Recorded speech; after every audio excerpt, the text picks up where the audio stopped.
Chapter 46. The room was dark, except for a thin strip of light that carried under the door. The walls were silent, the real kind, without the hums of air conditioners or plumbing.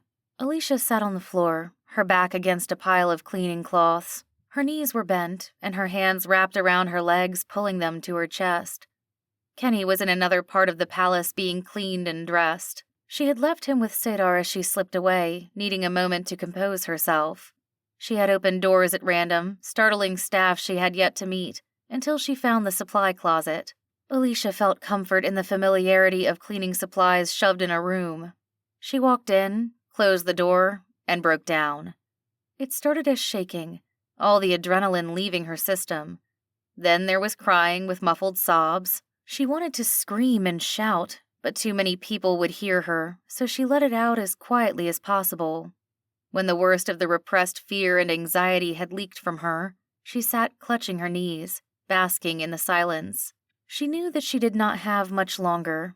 She would need to pull herself back together and go out there and be the person everyone needed her to be. She wasn't ready yet, so she sat in the dark for a few minutes more. When the door opened, she wasn't surprised. She kept her head down, allowing her to stay in her own thoughts as long as possible. She heard the scraping of an object moving across the floor and the soft grunts as someone sat down. "I hope you don't mind if I leave the door open some. I don't seem to be as fond of darkness as you are." The Count's voice rang in the small space. "It's all right. I know I need to get up soon." She lifted her head, wiping off her eyes with her sleeve. She reached back for one of the cleaning cloths and used it to wipe her nose. "It's probably best to stay in here a little bit longer. They are currently trying to find you something ostentatious to wear. Cedar suggested you might prefer a simpler outfit. I volunteered to find you so he could stay with the king." "Thank you." Alicia reached out and took an outfit from the Count. It was an elven shirt and pants. She held the shirt up to the light to get a better look. The cloth was blue on one side and faded to black on the other. On the blue side there was a yellow sun embroidered on the chest. On the black side there was a grayish moon on the bottom of the shirt.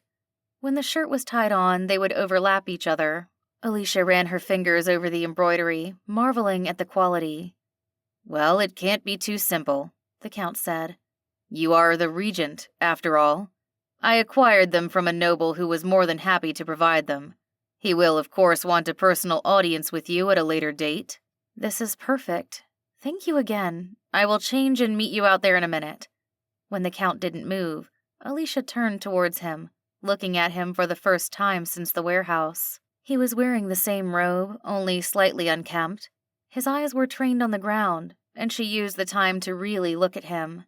He was older than her, probably not more than his mid-40s. He wasn't bad-looking, she supposed. He had a solid chin and feathery brown hair. He was pompous, though, and his flair would be tiresome long-term. "From the way you are assessing me, am I correct to assume that Retta talked to you about our forthcoming marriage?" "It was Cedar who talked to me. Does that mean that Retta is up?" "Do you know?" The Count's voice was deflated, at odds with his usual flair. "The king disposed of all magical users that he thought would be a threat, but he hadn't managed to take out all the high healers. He tried. A few he converted to his cause, and some others he managed to dispose of. They are hard to impress, since they can take life with just their magic." "I've seen it. I've felt it. What does this have to do with Retta?" The closet was starting to become uncomfortably small, and she wanted to escape, but she knew this conversation needed to be finished.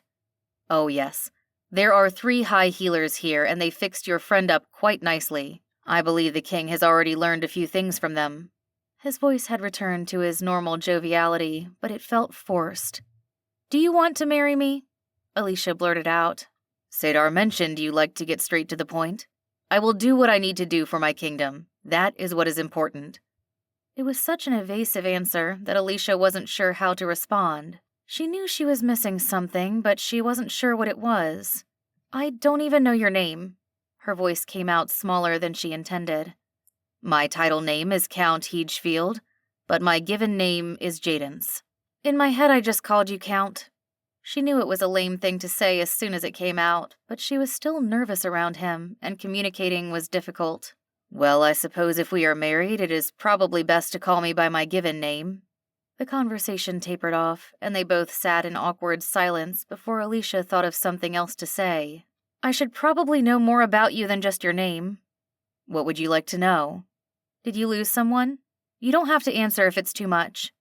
The partial smile slipped from his face, and his eyes began to tear up. I'm sorry. It has been a few years now. I usually have more control, but everything today seems as raw as the day it happened. I had a son. He was not much older than your son when he was discovered. He had illusionary magic like his mother. He was gifted.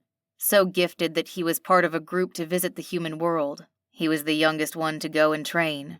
The king said the school caught fire, and it was the type of chaos that just happens in the human world. I shouldn't have let him go. We suspected even then what was happening. My wife didn't survive the grief. That's... Alicia's voice broke in anguish. I wish I could have done something. I know it's too late now. Marriage would probably cause too much pain. No, it's not that at all. Jaden stood up and started pacing the small space, his hands moving dramatically. I do want to remarry one day. I want to have another child. No one could ever replace my son. I just want someone to know him. I want someone to help carry his memory past me. Maybe that is a selfish thing to put on a child, but he always wanted a sibling. I know you managed to have a half-elf before, but it seems unlikely to happen again. I don't want more children. Alicia pushed back as far as she could, to avoid getting trampled. If I marry, it is political only. You could have relations with someone else, but it would be difficult to be a family. It seems like we are in a predicament. He stopped and stood looking down at her. I have a plan. She kept her head down, avoiding his gaze. There is someone else who I think would be a good partner. I was afraid of losing your support, but if you would rather not marry me, then it will work out. Who do you have in mind? Sadar? It came out as a whisper. Ah. Jaden let out a chuckle. That may be difficult, as I hear he and Retta are engaged. Yes, I know. As I said, it will be political in nature only.